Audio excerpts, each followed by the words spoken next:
Hello guys, hope you guys are doing well. I'm back with another video. Long time no see because of my laptop was broken, and then I brought my new MacBook into here, and now I will be able to do code regularly. Today I just discuss about this Apple website, Apple phone.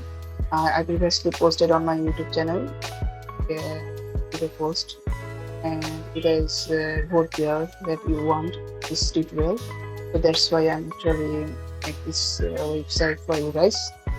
Yeah, I have a starter file on this GitHub page, and if you go to my GitHub page, and here you will find Apple, and here you will find the starter file. I will suggest you to go to starter, then from here you can clone, and then you can practice along with me.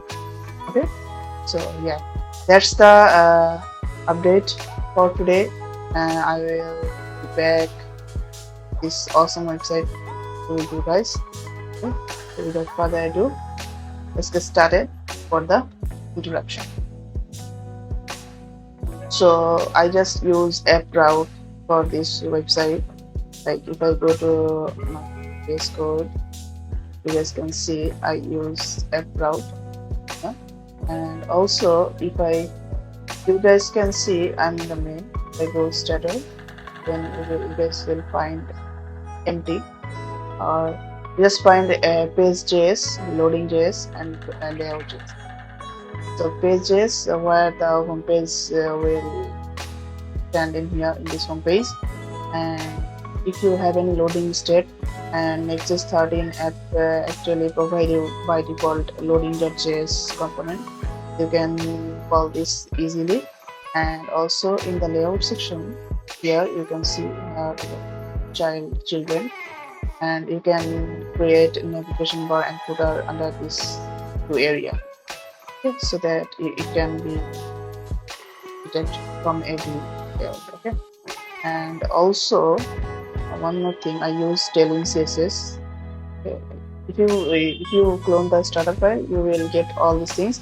And also in the public assets folder, I have copied all this in here. Okay, so you guys can also check this image out. Okay, and I have also a Figma file for that. If you guys need, this is a free Figma design.